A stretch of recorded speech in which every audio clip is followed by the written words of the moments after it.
Hi there, Aries. Thank you for joining me for your weekly forecast for week commencing the 13th of June. And this week begins with a truly significant event. Mercury, the planet of communication, has been locked in your sector of resources for 67 days. This is a very long, extended stay in this part of your scope. Normally, Mercury makes its way through each zodiac sign in 21 days. But as this week begins, Mercury moves into one of its two home zones, Gemini. Gemini is the third solar house, and for you, it's all about your everyday communication.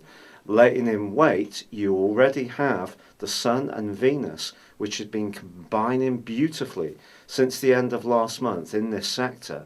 But Mercury is going to add a greater sense of purposefulness around how you actually grapple with ideas, punch across your ideas. And there is also going to be some changes affecting the Sun and Venus too.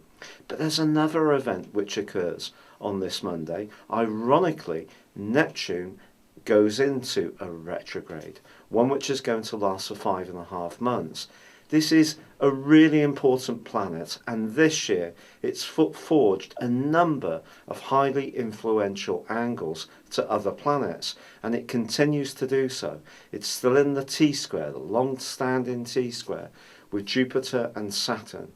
And this suggests that your emotional responses can still be very, very strong, but maybe in some ways a little bit more subjective, due to the fact that Neptune's cloistered away in a more psychological area, being oppressed by Saturn, which is the truth seeker at the moment for you. It wants facts and figures, but Jupiter and Neptune can distort things, particularly around how you look at your work or your health situation.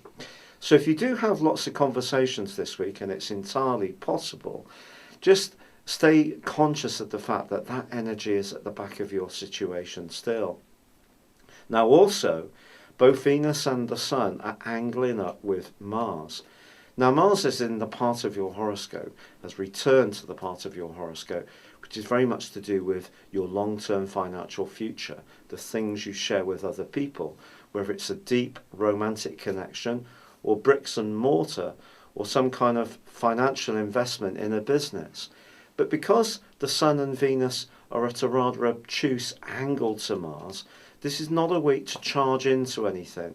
It is a week to carefully sift information, and Saturn is there really encouraging you to do that. However, the Sun does, by the end of this week, start to really get much more established in its angle, its brilliant angle with Uranus in your sign. And this does suggest that you can do something spontaneously this week, which could work out tremendously well. Now, it could be that you're going to be much more open to technology. You may even buy something. You could have a brainwave in the middle of the night, that real light bulb moment where you sit up and think, wow, what a great idea. And you can find yourself changing your plans in a whim, in a way which can work. So spontaneity and being fluid in your approach are definitely being encouraged by the Sun's angle to Uranus, which asks you to have the courage to step aside from the crowd and follow your own gut feeling about some of your ideas. But Mars is just saying that when it comes to resources, don't dive in too quickly. Now Venus is going to also be moving this week, shifting out of your sector of ideas and into your sector of home, family and security, where she's going to be for the following 28 days. The influence of Venus at the end of this week may not be immediately obvious in this new zone, but don't be surprised if you do feel the need to invite some people around to your own home and to play host. That would be a classic way of Venus working in the combination with the Sun and Mercury in your third solar house. So your idea zone continues to sparkle, but there is a change coming along which is asking you to become a little bit more conscious of the depth of your communications and the amount of nourishing, nurturing type of conversation you have, as much as the upbeat fun stuff too. It's been a real pleasure being with you. Thank you for joining me. Good luck and goodbye for now.